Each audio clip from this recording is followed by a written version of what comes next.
2 fois plus de candidats que la première édition, ce qui veut dire que ce concours est en train de marcher très fort. On a eu 5 finalistes avec un processus très compliqué puisqu'il fallait réserver à chacun une attention particulière. Ce concours s'est passé de façon remarquable, c'était pas simple en visio, et pourtant nos 5 finalistes ont été d'abord extrêmement passionnés, on sentait chez eux cet attachement aux innovations qu'ils portaient. Et le jury s'est porté à la fois sur la personnalité de l'entrepreneur, ou de l'entrepreneuse d'ailleurs, et aussi sur la qualité du projet. Il faut signaler que sur les 5 finalistes, nous avions 5 origines différentes, hein, aussi bien de l'Afrique du Maghreb que de l'Afrique largement francophone d'ailleurs dans son ensemble, subsaharienne, et puis surtout 4 femmes sur 5. C'est quand même très, à mon avis, assez représentatif de ce qui se passe en ce moment en Afrique chez les jeunes.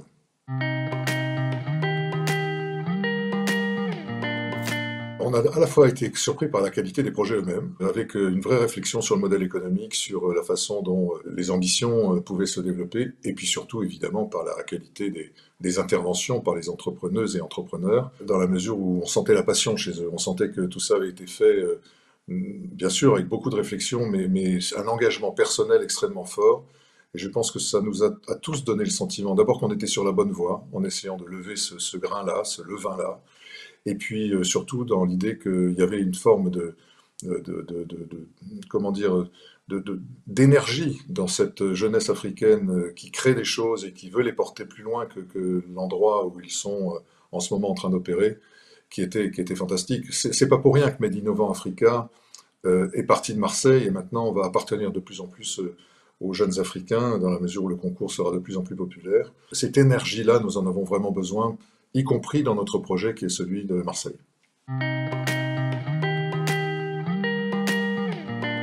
Avec ce concours, on a toujours dit que nous souhaitions non seulement essayer de porter à la connaissance de tous cette énergie africaine, des jeunes Africains qui existent dans l'entrepreneuriat et notamment l'entrepreneuriat innovateur. Mais nous avons aussi toujours dit que ce n'était pas parce qu'on se tournait vers l'Afrique que pour autant nous n'allions pas en tirer nous-mêmes des conséquences pour notre projet. Et par exemple, le projet qui a été primé, hein, qui est le projet de cette économie circulaire à Madagascar, la jeune entrepreneuse qui porte ce projet connaît déjà Marseille d'ailleurs, et nous lui avons proposé de commencer à s'associer un peu à nous pour porter sur Marseille l'énergie qu'elle a portée sur Tananarive. C'est-à-dire qu'il y a les choses qui ont été récompensées, notamment cette forme d'économie circulaire,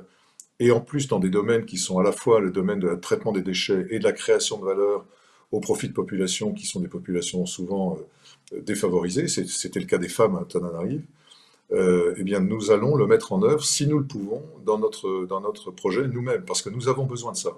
De même que tout ce que nous avons entendu sur, par exemple, des matériaux nouveaux de construction, ou sur des capacités de traiter l'agriculture en ville, qui pour l'instant font l'objet de ces innovations qui sont mises en place en Afrique, bien évidemment, pour nous, c'est très important de pouvoir avoir cette relation équilibrée. Nous apporterons peut-être des choses à l'Afrique, nous l'espérons beaucoup, et notamment à ces jeunes, mais nous voulons en retirer aussi des choses et faire qu'ils soient, sur le projet que nous menons à Euroméditerranée, qu'ils soient parfaitement à leur place pour développer quelque chose en Europe, à Marseille, et notamment sur ce projet novateur, qui traite des populations, parfois, qui sont aussi des populations originaires de ces pays.